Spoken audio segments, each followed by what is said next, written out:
Okay. Do with my belt tour. First I grabbed this hammer, and then I got a crescent wrench. I got safety goggles for when we saw some wood. Ooh, safe. Got a tape measure. I'm this long. If you know what that's from, then you just know.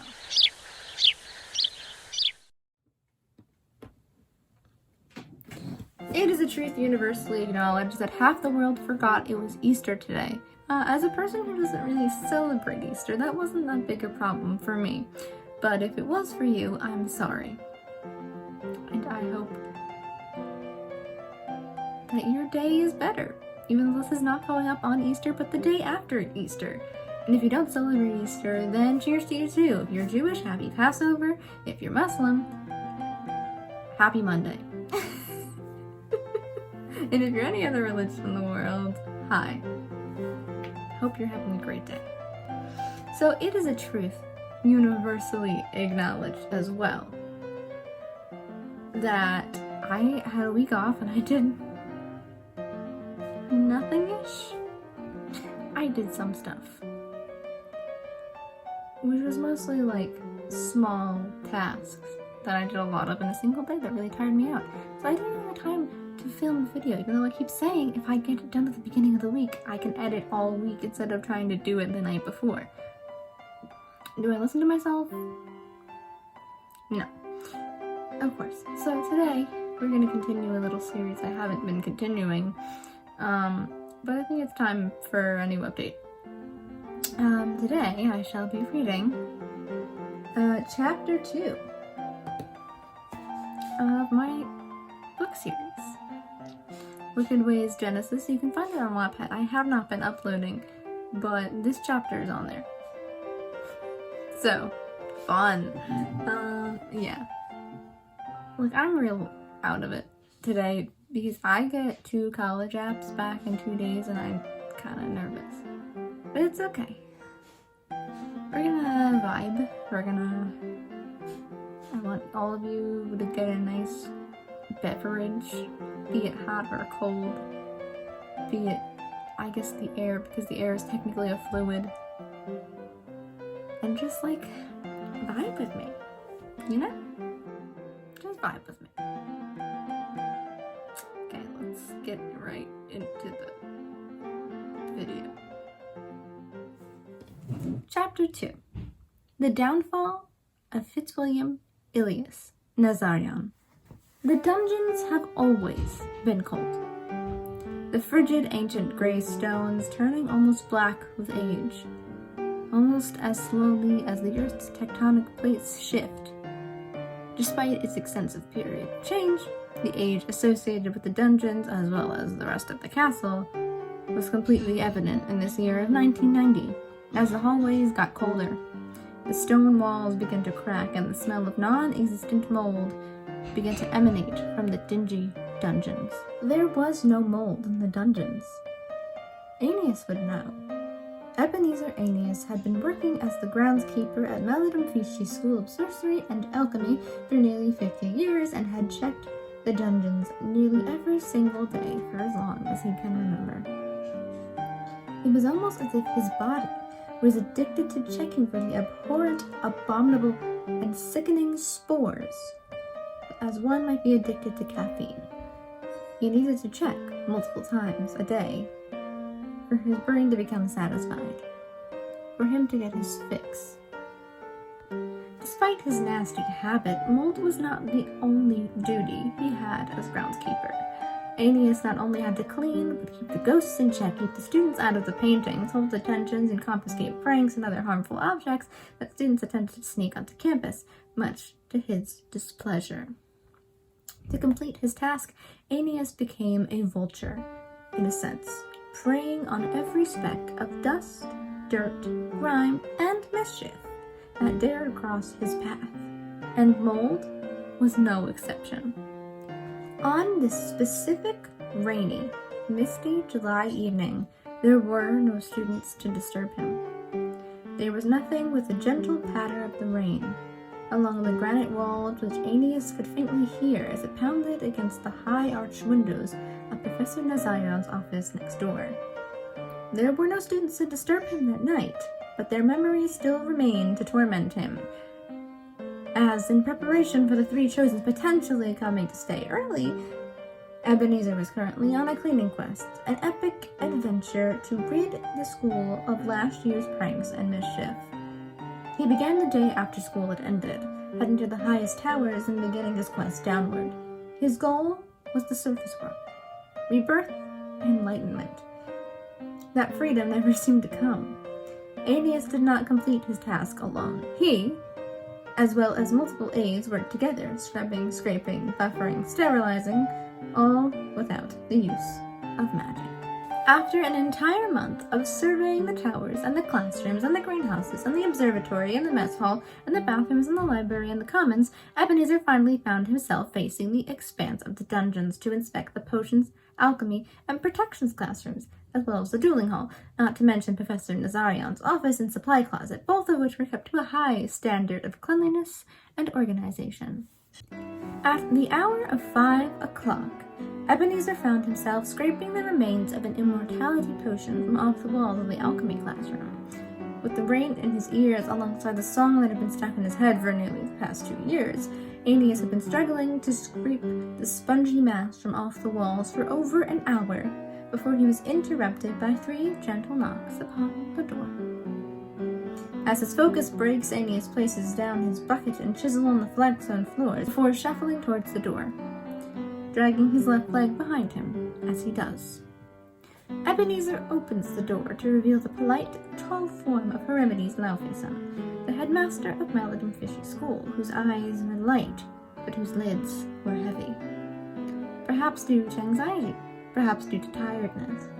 He still wore his light blue robes, but instead of being down and straight like it was that morning, his hair was now half down, with an intricate fishtail along the back of his head, with 2 rope braids crossing over it from the sides. "Good evening, Ebenezer." Heromedes' voice seemed to contrast the fatigue in his eyes as he spoke with an energized, excited, and hopeful tone. You could practically smell the optimism in the air. "Good evening, Headmaster. How may I be of service?" Aeneas responds, his thick accent causing him to choke on his own words, his throat full of phlegm, projecting a toothy grin at his boss as he waited for directions. "I had a word with the Prime Minister this afternoon in regards to the conversation we had this morning, Ebenezer. He has informed me that all the children are 13 years of age, and he has given us permission to hold their sorting ceremony before the semester begins. These children will be the center of attention for the next few months, and Monique and myself think it would be cruel for them to be put on display for the entire school to see." "I agree, sir. I'll tell him next time I see him, sir," Aeneas says, in an almost trance of blind loyalty, like he was a soldier following his general's commands. I've almost forgotten. I've saved the best news for last." At that moment, the most positive form of news that Ebenezer wanted to hear was that the entire program was being called off, or he finally got the retirement pension he filed for, but knowing his luck, his heart immediately settled on whatever his headmaster was about to say. "The minister also told me he received more volunteers than expected, so the children will not be staying at Maladin Fishy School before the semester begins. So, therefore, there's no rush to beautify this building. Enjoy your time off, Ebenezer." Heromedes places his hand on Aeneas' shoulder as he speaks, imparting a soft, amiable smile as almost a form of payment for the frenzied cleaning he had undergone in the past month. "Thank you, sir," Ebenezer says, his toothy grin indicative of his immense pleasure as his mouth spreads from ear to ear. "Let's hope they don't cause as much mischief as those Ignatius triplets, sir. God knows, sir, that those 3 are haunting me even when they ain't here," Ebenezer says as he hobbles back to the wall that he was cleaning to retrieve his bucket and chisel, which he did with a loud crack emanating from his spine. Hermides looks upon the man for a moment, then snaps his fingers, releasing the spongy potion from its stone bed, which caused it to drop to the floor and shatter into fragments that somehow gracefully landed in the bucket held in Ebenezer's left hand. "We certainly shall hope so, Ebenezer." "Well, I'll be hoping most of all, sir." Hermides, despite his best efforts, failed to stifle a laugh at Ebenezer's displeasure. "I do not doubt that, Ebenezer. I do not doubt that at all." Ebenezer sent a grateful smile in the headmaster's direction, this time with his dry, crackled, peeling lips instead of crooked teeth. "Whilst you are on your way out, could you tell the cooks not to expect me for dinner? I'm afraid I have some business elsewhere tonight." "Of course, sir." "Have a good night, Headmaster Laufeyson, sir." "You as well, Ebenezer." After saying goodbye, Hermides turns, exiting the alchemy classroom doorway as he walks towards the endless staircases that would lead him towards his office.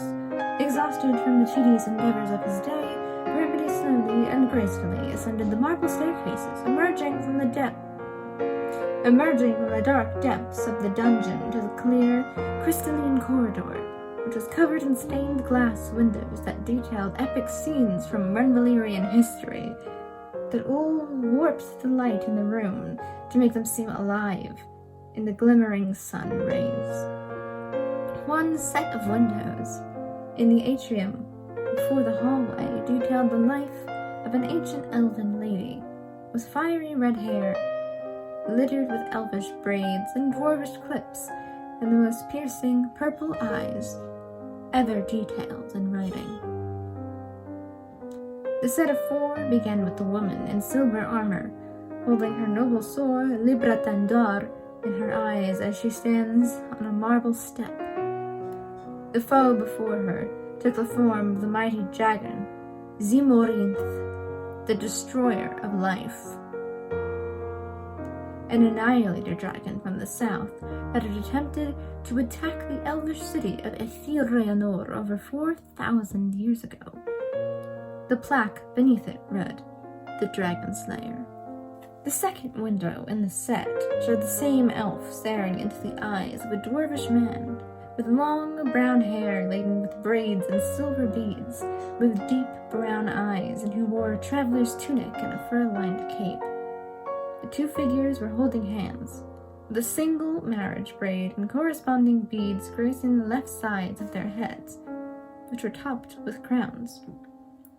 The sun seemed to shine on this window the most, the air going hazy as the pure love that the two lovers shared radiated from the painting to the surrounding area. There was a simple inscription along its base: Taliesin and Thorazin, King and Queen of Dog Martor. The third window tells a more somber tale. The Lady Taliesin lay on her knees, screaming in anguish as her husband lay dead beside her, a sword sticking up out of his chest. The glass vibrated, or so it seemed, as the screams she created instilled itself and haunted the ears of every person who passed it. Directly above the two figures lay two hearts that fit together as two pieces of a puzzle. The heart that laid above Thorazin was fading to a deep gray on the left, while Talison's was fading on the right. A string was forever tied between them the day that they bonded, and would continue to be there, even in death. The inscription reads, "In memory of Thorazin Fochdreach, King of Doch Mardor." The last window in the set was in a similar orientation to the second. Taliesin stands facing a man, but this time it is an elf. He had long white hair, a silver circlet amidst his head, and a warm complexion that melted the hearts of everyone who witnessed it. He wore robes of silver lined in a deep red, while she wore quite the opposite. The two smiled at each other with an unexplainable joy, the feeling of belonging, with pure, unadulterated love. This window shone just as much as the second and had a similar inscription beneath it. Afostil en Talusen, King and Queen of Frecheron. The windows were a rather peculiar feature of the room, because no headmaster can remember, nor can their records recall, when they were installed.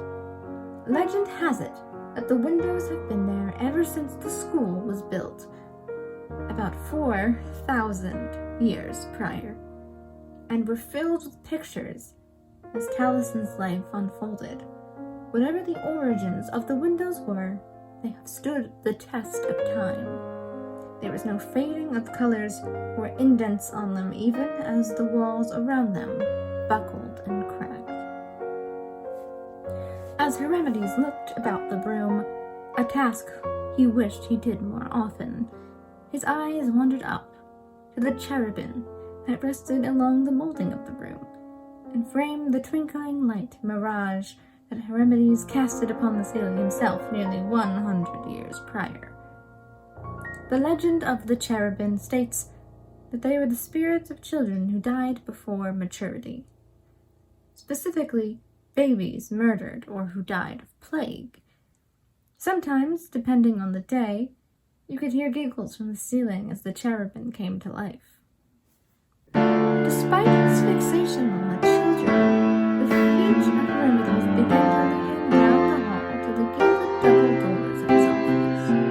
When he awoke from a trance, only about 2 minutes in reality, he felt as if he had slept a whole day away.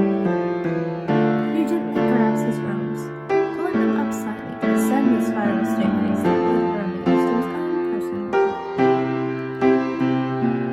His soft blue eyes were laced with apprehension. The office of Heremides, much like the one belonging to Tarios, was once a peaceful place, a place where Heremides felt like he could both work and rest. But nowadays, especially as tensions began to rise between the kingdoms, his office was full to the brim with newspapers to be signed, novels he had been gifted, textbooks to be approved, as well as magical artifacts that he was either gifted by governors from all 5 kingdoms or that he bought himself. Despite having multiple vast bookshelves, Heremides never seemed to have enough space to put anything. His piles of work even leaked his own personal computers. In the next room, as he trapped himself in the cruel cycle of thinking that a change of scenery would allow for a better working. The cruelty of the cycle became evident. Heremides would wake up and find himself asleep on a pile of paperwork that he said he would have done that morning. Due to the amount of meetings and visits Heremides was obligated to keep all the chairs in the office clean, but they were all surrounded by paperwork on the floor. He needed a secretary. On this particular night, Heremides was incredibly relieved he did not have to sit alone in the void of his workplace, but also filled with anxiety when he remembered where he had to go in a few short moments. He was not, per se, afraid of whom he was seeing, but afraid of what should happen should this person reject his offer.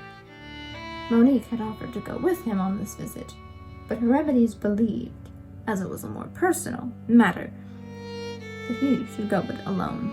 Heremides walked to the center of the room after grabbing a few jelly beans that he kept in a dish by the door to grab his cloak from off the back of his desk chair. The dark blue cloak was covered in charmed constellations that glimmered like the night sky at all hours of the day. Heremides swiftly fastens his cloak about his neck and then disappears from his spot beside the desk, reappearing on a cobbled path in the Renvalerian countryside. His feet felt swollen, as if they had just made a hard impact upon the ground, and his head stung as if he had been punched. After shaking his head in hopes to alleviate the tension from his journey, Heremides begins to walk down the path to his destination. As he walked, The stress that usually enveloped Hermione seemed to melt away as he observed the nature that surrounded him on all sides. The crickets were chirping a melody only they could understand. The wind was dancing to the beat of the world, and the stars were watching in delight. In the midst of all this chaos, this exact moment seemed surreal. For how can there be this much tranquility when the Canterbury's kingdoms are on the brink of war yet again? Or when the light of Exhilarating has reached stage 3 of fading? Or when 3 children, the children of the 3 most notorious villains in all of Renvillarian history, are coming to the mainland to receive an education after basically never stepping foot inside a classroom? It was almost like the rest of the world was frozen, whilst Hermione walked along the cobbled path, but all that tranquility seemed to fade as he reached the front steps of an old-fashioned cottaged house. Taking a deep breath, Hermione raises his hand to use the door knocker when the door swung open suddenly to reveal a pale, middle-aged man with dark circles beneath his eyes. He dressed formally in school and at home, so he wore dark black trousers, a black dress shirt, a green brocade waistcoat, a black cravat, as well as a blue banyan, or dressing gown, consisted of a chinoiserie pattern for him by a close friend. There was no need to put on his tweeds, nor his tailcoat if he was not going outside. "Good evening, Fitzwilliam," Hermione says with a deep bow. "You were late."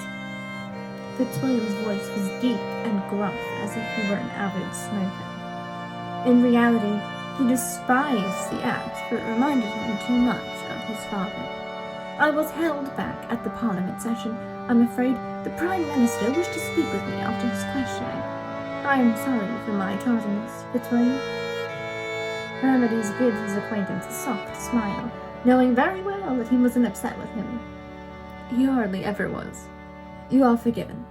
Please come in, Hermione. I've already prepared tea." Fitzwilliam's gentle mannerisms seem unfit for a man of his countenance. Hermione had grown accustomed to this sometimes shocking discrepancy, as he had known Fitzwilliam since the day he was born. But even Hermione was shocked every once in a while. It was as if he was constructed of 2 separate entities. The stern professor, who spent days locked away in his alchemy lab when school was dismissed and cannot tolerate merriment in the classroom, and the polite host, who treated all of his companions with respect and generosity. Many assumed due to his deep, gravelly voice and dark attire that Fitzwilliam was a rude, proud, and callous man. But all of the staff at Meldrum Fishy School knew differently. There was not a single administrator or teacher or aide or chef that he had ever disrespected. The students, however, were a different story. Fitzwilliam never had anything close to a good childhood. His father was a non-magical man who worked 10 to 12-hour shifts in a factory and drank away his feelings when he returned home. He took out his anger and frustration, mostly induced by alcohol, on his wife and son, both of whom were magically inclined. Fitzwilliam's mother was an elf who had married his father at a young age because of a heated summer romance. She thought she was in love and ran off with him, away from her family, to pursue an illegitimate fantasy. Or at least, that is what Fitzwilliam had been told. After her son was born, her husband's true colors began to show. He only got worse when she miscarried the daughter she was supposed to carry. She took to pouring all of the love in her heart into her son in the hopes that one day he would escape his father's grasp and make something of himself. After 16 years of torment, his father completely cracked, and when Fitzwilliam returned home from Aloud Fishy for the summer holiday, he found his mother in a pool of blood on the kitchen floor, whilst his father sat in the armchair, reading the paper as if nothing had ever happened. Fitzwilliam had never been more relieved than the day he was told that his father died in prison. Every traumatizing memory from his childhood, every torturous memory, all took place in the house where Fitzwilliam, now aged 33, and Hermione sat, drinking tea in the parlor and discussing the future of the free world, and it made Fitzwilliam sick. "I assume you have read the evening paper?" Hermides inquires. "I have." "Good. Then I shall make this quick for you, for I do not want to take up more of your time, my boy." Hermides takes a drink from the white porcelain teacup on his saucer, then places it gently back on the coffee table. "The children are being brought to the mainland 2 weeks before the start of the semester to aid in their transition. Monique thought it would be a good idea for them to meet some of the staff members before school begins to ensure they feel more comfortable come the first day. My first order of business is to formally invite you to this meeting." Fitzwilliam pushes his deep brown hair back despite it being gelled in place. It was long enough to make him seem professional, but long enough to cover his ears. "I'm guessing that if I say no, you will order me to go. Is that an accurate deduction, Headmaster?" Fitzwilliam asks, his onyx eyes staring unblinkingly at the man before him. "You always were good at deductions, Fitzwilliam. You are correct, per usual." Hermides then continues. "You are, after all, one of the most important teachers they will be interacting with. Potions is a life skill, as is protections. If they take honors, that is, and one of these students in the near future may take an interest in your alchemy class. You are the gateway to their futures, regardless of what they become, so I think they deserve the chance to meet the person they will interact with nearly every day for the next 4 years of their lives." "Then I suppose you already know my answer, Headmaster." "Yes, I suppose I do." "Your next order of business, please?" Fitzwilliam says as he reaches for his cup, which he raises to his lips with an air of elegance matched by none. Hermides feels his body quiver as he prepares himself for his next statement. "Oh, yes." He clears his throat. "This is completely optional, Fitzwilliam, and I do not need your answer today. In fact, I expect your answer 2 weeks before the term begins." Fitzwilliam raises his eyebrows inquisitively at his headmaster's preface. "I am eternally grateful that this program has been passed through Parliament at all. It took years of pushing and shoving, but we, and by we, I mean the Prime Minister and myself, have been working for during the last 100 years of our careers. Can you understand my contentment, Fitzwilliam?" He grunts in reply, nodding as he sips from his cup again. "Then you must understand that to pass this bill, we had to sacrifice a lot of the elements we initially desired, like better security and education on the island itself." Fitzwilliam grunts again, becoming agitated as the anticipation caught up to him. "The truth is, Fitzwilliam, that even though this bill spent years in the legislation process, these children are at an incredible disadvantage, as the rest of their grade has already had multiple years of schooling, and they have been restricted from using magic for their entire lives, which is one of the reasons why Monique is insistent on the meet and greet, if you will. You have a lovely speech prepared, Headmaster, but I am still confused as to the nature of this supposed request turned soliloquy." "Oh, yes. This is a lot to ask of you, Fitzwilliam, but let it be known that you are not the only one being asked." But Fitzwilliam cuts him off. "Would you get on with it already?" he exclaims, his voice laced with frustration. "I would like you to consider being a tutor for one of the 3 students for their school careers, or until they know everything they need to know about this world." Fitzwilliam slumps back in his armchair, frustrated with the anticlimaticism of the situation. "That's it. All you want me to do is tutor some dunderhead out of a student who has virtually no education but 13 years of life and has a notable criminal record because they live in the poorest, most crime-ridden place in all of Brenville." Fitzwilliam's voice was laced with sarcasm. "Fitzwilliam Nazarian, please take this seriously. They will need your guidance What they need is for old, crusty, outdated wizards to not tell them what to do or how to live their lives. I have lived the life they lead before, remedies. They will become exactly what you do not want them to be if you force your agenda onto them. They are just children. They are all 13 years old and have seen the most unspeakable things. Things so gruesome that even thinking about the year it happened makes them sick. They're human beings, Heremides. I honestly forgot that you were one yourself. You are more stone now than man. What else would you like me to do with rumors of the necromancer on the rise? I've sold him my soul. I sold you my soul. Do not expect that I shall sell you my heart as well. The anger radiating off of Fitzwilliam turned his aura a bright, burning red, as he relished in the fury that the words of Remedies had caused him. As his fire began to extinguish, an awkward silence fills the room. I am sorry for assuming so little of you, Fitzwilliam. It is debatable whether or not I shall forgive you, Fitzwilliam says indifferently, refusing to look Remedies in the eyes. Then come and see me where it is evident. Good night, Fitzwilliam. Remedy stands from his seat and walks to the door, where he grabs his cloak from off the rack where he laid it to rest when he entered. He quickly left after. Fitzwilliam sat dumbfounded in his chair, questioning what he had done to place himself in his current situation.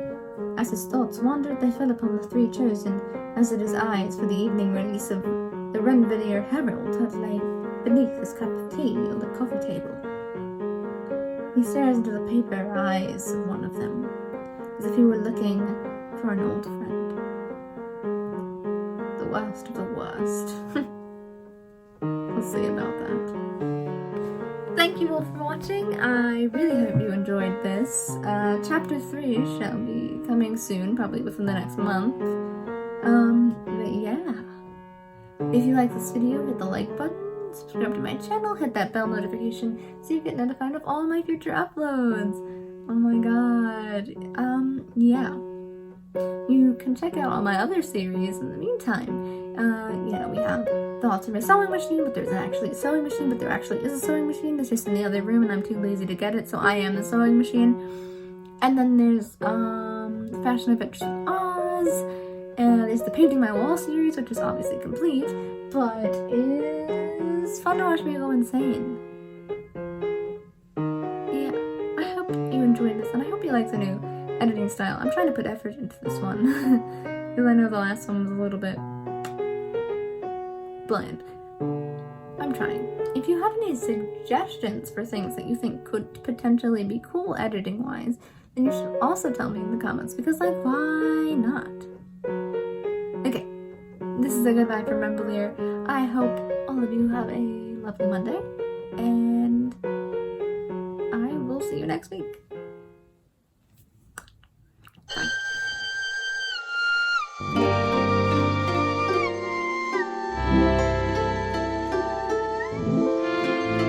I would like to show everyone my outfit because I changed so I could make this video, and I think I need appreciation. I know it's Easter, but we don't really celebrate Easter. I made the dress I'm wearing, and my goal was to look like Marie Antoinette's drapes, and I think I was successful. So